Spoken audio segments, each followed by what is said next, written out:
Welcome back to Monitors Unboxed. Today I'm rounding out our big update fest of recommendation videos with a revisit of the best monitors you can get at each price point.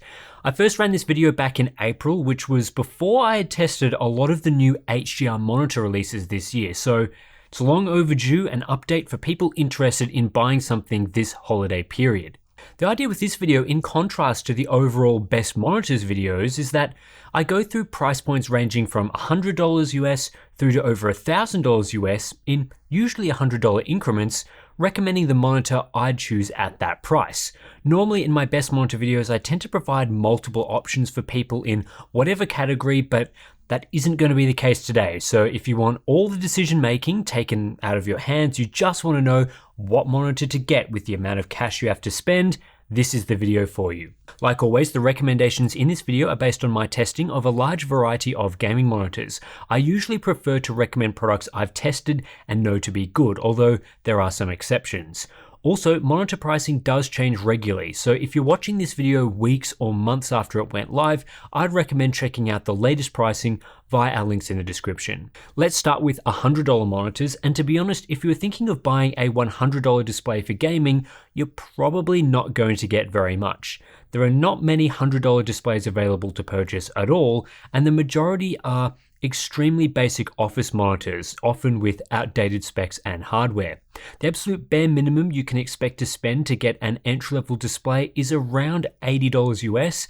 Otherwise, we're talking about sub 1080p displays, which simply aren't worth buying in 2022. At that $80 price, you can get the Acer SB220Q, which I've looked at in the past as a super basic 22-inch 1080p 75Hz IPS panel. But honestly, for most gamers, 75Hz is pretty slow these days. So if you have around $100 to spend, I'd prefer bumping up the budget a little bit to $120, which allows you to get the LG 27GL600F. The 24GL600F is also quite a basic gaming display, but crucially it offers a 24-inch 1080p 144Hz panel, so a bump up in both size and refresh rate in comparison to the $80 Acer option. Yes, it's $40 more expensive, which in this price range is quite a large price jump, but I feel that's worth it for the additional motion clarity and performance on offer. The 24GL600F won't blow you away by any means, it's very much an entry-level product, but at this price it makes sense and doesn't encroach too much on our next recommendation. The only main issue with the 24GL600F is its use of a TN panel, which means poor viewing angles and fairly mediocre color quality, including only average brightness and contrast. It's actually not awful in these areas, but the viewing angle limitations can be annoying. With that said, the $120 price tag is low, and that's what you want when grabbing something in the entry-level category.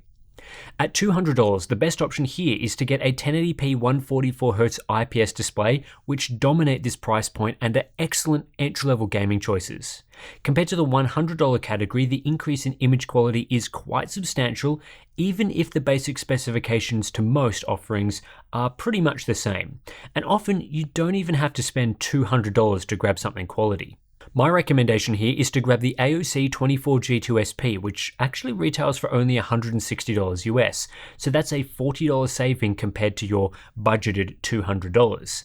This AOC monitor brings a 24-inch 1080p 165Hz IPS panel, with the TN to IPS upgrade bringing quite a few benefits in terms of color quality. Viewing angles are significantly better than the 24GL600F, which allows for a much more pleasant experience, while it also gets brighter and has a higher contrast ratio too. Motion performance isn't too shabby either, as this particular newer IPS panel has decent response times that aren't too far off the older 24GL600F's TN panel. The reason why I typically recommend the AOC 24G2 series in the $150 to $200 price range is it offers a great balance between motion performance and color quality and ends up a reasonably versatile display despite its low price tag. Crucially, it also includes an ergonomic stand including height adjustability, which isn't always available on sub $200 monitors. Previously in this video, I jumped straight from $200 US to $300.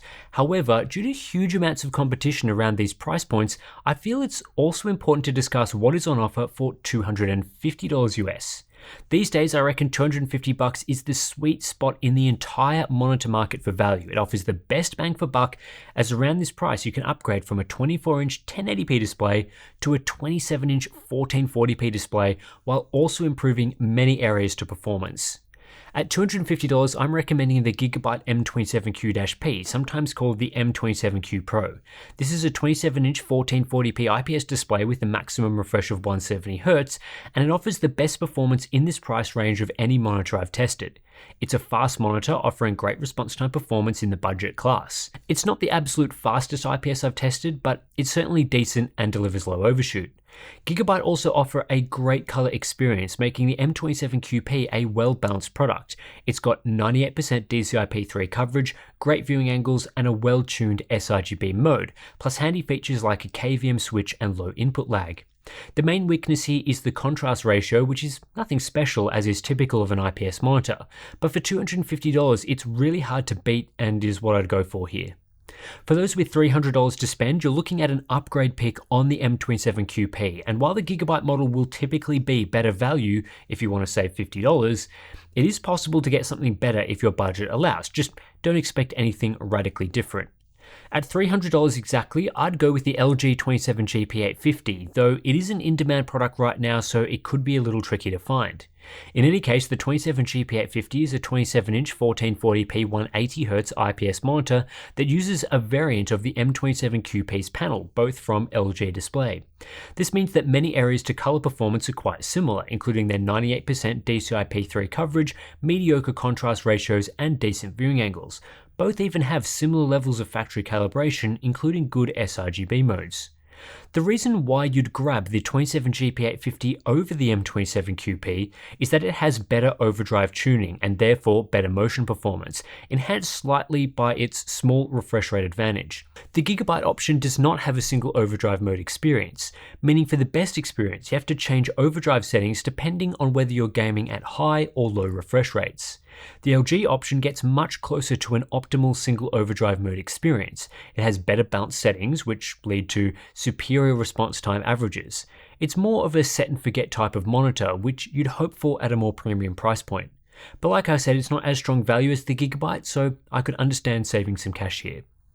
At $400 US these days, you can upgrade from a 1440p medium refresh monitor to something with a higher 240Hz refresh rate, which is very impressive given this wasn't the case earlier this year. Getting a 1440p 240Hz monitor at $400 was pretty much unthinkable in 2021, but the pace of improvement and strong competition in the market has given buyers a treat this year.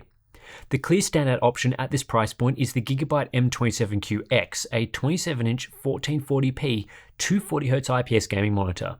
Other similar products will typically set you back at least $500 US, while the M27Q-X is priced at just $400, which is extremely competitive for its specifications, though it can be difficult to acquire these days as it's an in-demand product. The M27Q-X is no standout in any area of performance, it just delivers a well-balanced experience at an unbeatable price point. Decent colors including a good sRGB mode, it's nice and fast at both 240Hz and lower refresh rates, and you get typical benefits of IPS like wide viewing angles. It's surprisingly well-rounded with no obvious major flaws despite its class-leading price. And I think it's clear why you'd spend the extra money on a $400 monitor versus the M27Q-P at $250. The higher refresh rate is better for competitive gaming, it's better for motion clarity, and it's also more future-proof as you upgrade to faster GPU hardware. The $500 price category was extremely difficult to decide this year. At this price, do you go for a versatile 4K 144Hz monitor in the Gigabyte M28U, or do you grab a high-quality 1440p 240Hz display like the Samsung Odyssey G7, which has fallen in price to sit in this zone?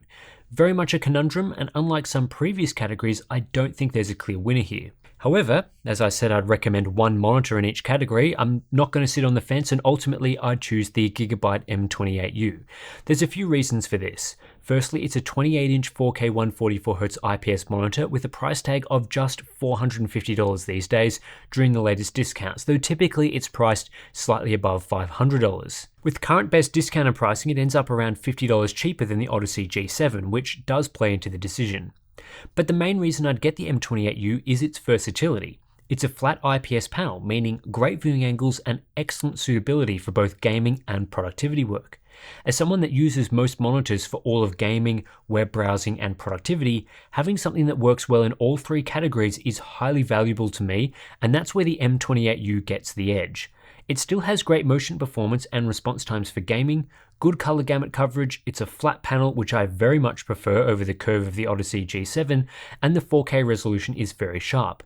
It doesn't have the pure speed and high refresh of the Samsung option, but the versatility and bounce of the M28U gets it over the line. At $600, it's pretty much a repeat of the $500 category, except we swap out the 27-inch versions of the Gigabyte and Samsung monitors and replace them with the 32-inch equivalents. In this case, that's the Gigabyte M32U and the Samsung Odyssey G7 in a 32-inch size. The M32U is typically available for around $570 US, while the larger G7 has dropped to $550.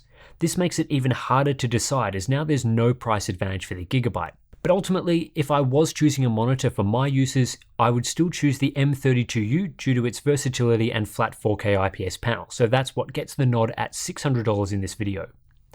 At $700, I also found it quite difficult to decide what monitor to recommend, but for a different set of reasons.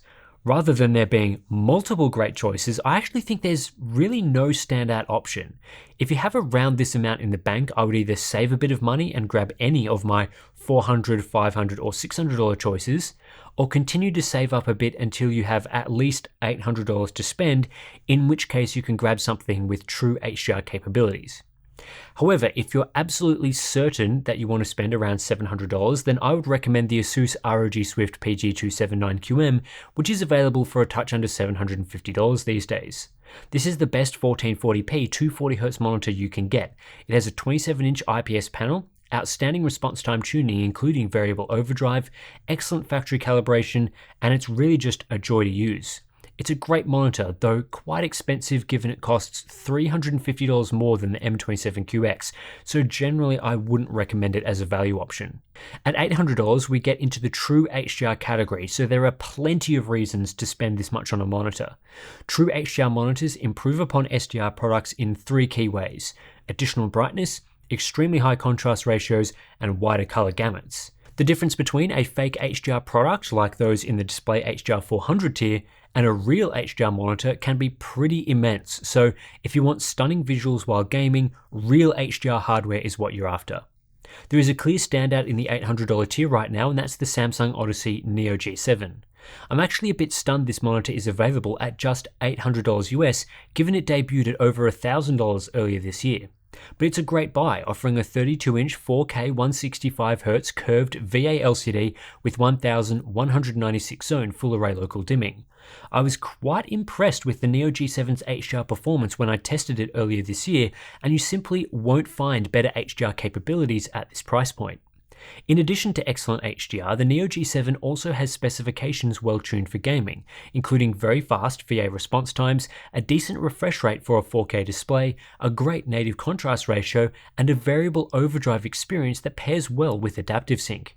This is a truly high-end monitor, and while the curve won't be for everyone, limiting its versatility, as a pure gaming display it's hard to look past.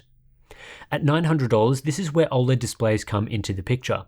While the Neo G7 is a great HDR monitor, OLEDs take things to the next level with per pixel local dimming and pure zero black levels. Unfortunately, there aren't a ton of OLED gaming monitor options available right now. We're expecting more in the early parts of 2023, but at $900 you can grab the excellent LG C2 OLED in a 42-inch size. With per pixel dimming, an infinite contrast ratio, solid peak brightness, a huge 42-inch screen size, and a glossy display finish, this is the ultimate HDR content consumption monitor. It's also extremely fast in terms of response times, though limited to a degree due to its 120Hz refresh rate. Nevertheless, you can expect no visual artifacts while gaming, plus elite console compatibility through HDMI 2.1 and Dolby Vision support, and there's a full suite of smart TV functionality as well if you want to watch content through various streaming services. The main downsides to going OLED are the same as they've always been. There's a risk of permanent burn-in here, so that's not ideal for productivity work or using static desktop apps for long periods. I'd only buy this if gaming and content consumption was the primary use case. It's also a huge display that won't fit on all desks, it has a non-standard subpixel layout that isn't ideal for text rendering, and full screen brightness is quite low. Despite these drawbacks, I highly recommend it, and a price tag of just $900 is well below its launch price, so it's a great buy. If you have $1,000 to spend, there's a few ways to go, especially if you're interested in HDR. For HDR gamers, instead of spending about $1,000, I would recommend saving a bit of cash and grabbing my recommendations in the $800 or $900 tiers. Alternately, save up a bit more money and go for the next tier at $1,100 where you'll be treated to a QD OLED ultrawide. For the vast majority of people, that is what I'd recommend if you had $1,000 to drop on a new high-end monitor. However, if I absolutely had to spend around $1,000 with no room for any negotiation, I would grab the excellent Asus ROG Swift PG27AQN, which will set you back around $1,049. This is the ultimate 1440p monitor with the fastest response times I've recorded for an IPS LCD and an elite 360Hz refresh rate. It's a 27-inch LCD with a full G-Sync module and includes features typical of an Asus plus NVIDIA collaboration, such as outstanding factory calibration and easy wide gamut mode usage. While naturally a very expensive monitor and without true HDR hardware, it's hard to justify for all buyers, there's no doubting the PG27AQN is a great choice if you like to play competitive titles but are sick of a low 1080p resolution. The 360Hz refresh rate combined with elite response behavior delivers incredible motion clarity and very low input lag. The image quality here is also great, giving this display the versatility to also be used for single-player games and productivity work. It's a bit of a beast that I would recommend. The final tier in this video is the $1,100 tier, where I'd recommend the Alienware AW3423DWF. The variant of this monitor I reviewed is the AW3423DW at $1,300, and while I haven't yet tested the new DWF variant, I don't see any reason to grab the more expensive unit given they are almost identical from a hardware perspective and use the same 34-inch 3440x1440 QD OLED panel, just at 165Hz for the DWF model instead of 175Hz. What this Alienware ultrawide brings is the same great OLED qualities I talked about earlier, but in a more standard form factor with a higher refresh rate and more desktop suitable features. The HDR experience here is excellent with per pixel local dimming, decent brightness, an effectively infinite contrast ratio, and a glossy display coating. It pairs that with elite response times and truly excellent motion clarity that is only rivaled by the absolute fastest LCDs such as the PG27AQN. The negatives here being pretty similar to the C2. Risk of permanent burn-in, relatively low full screen brightness, though it's fine for most desktop use, and a non-standard subpixel layout. The AW3423DWF also has a few issues with reflections in certain viewing conditions due to how the display is manufactured. Still, it's an excellent gaming and content consumption monitor that I'd highly recommend. For those with more than $1,100 to spend, there aren't any products that I would be considering that I haven't already mentioned. Unless you want a full-size TV, spending more than $1,100 doesn't get you a whole lot more. There's certainly no standout products. But hey, that's good news because you'll end up with a bit of cash left over for other upgrades to your gaming setup. And that pretty much wraps up this video. As I said at the start, this is not a fully comprehensive monitor buying guide. If you want further thoughts on which monitors are worth buying, please check out my other recommendation videos. For example, we really didn't talk about, say, 1080p 240Hz in this video, didn't talk too much about ultra-wides or some of the premium 1440p 240Hz options, which you may prefer at a certain price point than the displays I've chosen here, but if you're thinking of getting into PC gaming or just need a new display for your existing setup, the options I've listed today are a great starting point for people with various budgets in mind. Most of the monitors I've talked about today have dedicated reviews on the channel, which are also worth a look for more in-depth thoughts. I'll link our monitor reviews playlist below. Also down there, you'll find updated pricing via the links that we've got in there. So if you're watching this several months after this video came out, you can find all the updated pricing information via those links. Anyway, that's it for this one. Thanks everyone for watching this video, and if you watched it to the end, thank you very much. Bit of an extra thank you there for those people. If you're interested in more of our monitor testing and content, please do consider subscribing to Monitors Unboxed, this very channel. There's a lot more stuff that we have planned coming up for this particular channel in the next few months, so yeah, well worth signing up. If you're interested in supporting our independent testing, we also have Patreon and Float Plane. Links are in the description below. You'll be supporting our testing and you'll gain access to some additional features like our Discord community, monthly live streams, behind the scenes videos, and all sorts of good stuff. So thanks for watching, and I'll catch you in the next one.